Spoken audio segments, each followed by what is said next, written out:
ప్రపంచంలో ఉన్న తెలుగు వాళ్ళందరికీ కూడా తెలుగు జాతి తెలుగుదేశం పార్టీ మహానాడు శుభాకాంక్షలు తెలియజేస్తూ ఉండా ప్రపంచవ్యాప్తంగా ఉన్న ప్రతి తెలుగువాడు కూడా ఈరోజు అన్న ఎన్టీఆర్ గారికి ఘనమైన నివాళులు అర్పిస్తూ రేపు ఆయన జన్మదిన సందర్భంగా 2 రోజుల మహానాడు అమరావతిలో ఈరోజు ప్రారంభమైంది. రాష్ట్ర వ్యాప్తంగా 1845 క్లస్టర్లలో ఈ కార్యక్రమం బ్రహ్మాండంగా మొదలైంది. ప్రతి ఒక్కరు కూడా వారి వారి ఊర్ల నుంచే వాళ్ళ క్లస్టర్ల ప్రాంతాల నుంచి ఈ కార్యక్రమాన్ని వీక్షిస్తూ ఉంటారు. ఈ మహానాడులో మొదటి ప్రత్యేకత ఏంటంటే 3వ తరం నేత, యువగలం అధినేత, పార్టీకి నేనున్నానంటూ యువతకు భరోసా ఇస్తూ, రాష్ట్రానికి భరోసా ఇస్తూ, తెలుగుదేశం పార్టీ నమ్ముకున్న తెలుగుదేశం పార్టీ కుటుంబ సభ్యులందరికీ భరోసా ఇస్తూ ఈరోజు జాతీయ వర్కింగ్ ప్రెసిడెంట్గా మొదటిసారి ఎన్నికైన తర్వాత జరుగుతున్న మహానాడు, కార్యకర్త అధినేత, స్త్రీశక్తి ఇటువంటి వినూత్నమైన కార్యక్రమాలతో ఈ మహానాడు జరుగుతుంది.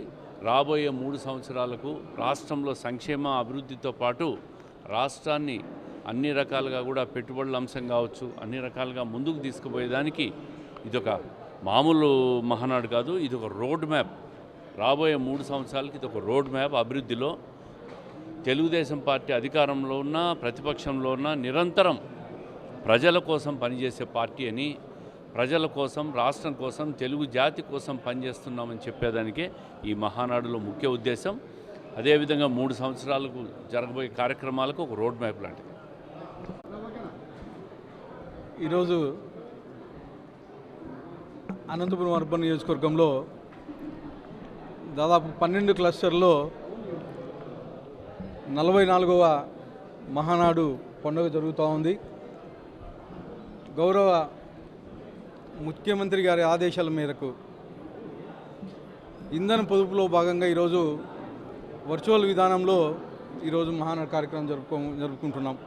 ముఖ్యంగా యాక్చువల్గా నెల్లూరులో పెట్టాల్సిన ఈ మహానాడుని ఇంధన పొదుపులో భాగంగా గౌరవ ముఖ్యమంత్రి సూచనల మేరకు ఈరోజు మా యువ నాయకుడు, అలాగే భవిష్యత్ నాయకుడు, యుగలం అధినేత, ఐటీ శాఖ మంత్రులు నారా లోకేష్ గారు తొలిసారి వర్కింగ్ ప్రెసిడెంట్ అయిన తర్వాత జరిగే ప్రోగ్రాం. దీన్ని ప్రతి కార్యకర్త ఉత్సాహంగా ఎదురు చూస్తున్నారు. మహానాడు ఎప్పుడు వస్తుందా అని చెప్పేసి గత వారం 10 రోజుల నుంచి ఉత్సాహంగా ఎదురు చూశారు. ఈరోజు ఈ పండుగ కార్యక్రమాన్ని ప్రతి ఒక్క కార్యకర్త బ్రహ్మాండంగా పార్టిసిపేట్ చేసి జరుపుకున్నారు. దేనికంటే గతంలో కొంతమందికి మాత్రమే మహానాడులో పాల్గొనే అవకాశం వచ్చేది. కానీ ఈరోజు క్లస్టర్ వైజ్, అంటే ఆల్మోస్ట్ మన ఇంట్లో జరుపుకునే పండుగ, ఇంటిలో జరుపుకునే విధంగా ఈరోజు కార్యకర్తలు పండుగ జరుపుకుంటున్నారు. అంటే క్లస్టర్ వైజ్ అంటే ఇంటి పరిసరాల్లోనే ఉంటుంది కాబట్టి అక్కడికి వచ్చి ప్రతి ఒక్క కార్యకర్త పార్టిసిపేట్ చేసి ఈ కార్యక్రమంలో బ్రహ్మాండంగా ఉత్సాహంగా పాల్గొంటున్నారు. అలాగే ఈరోజు మా యువ నాయకుడు నారా లోకేష్ గారు దాదాపు 1 కోటి సభ్యత్వాలకు పైగా కార్యకర్తలకి చేయించడం జరిగింది.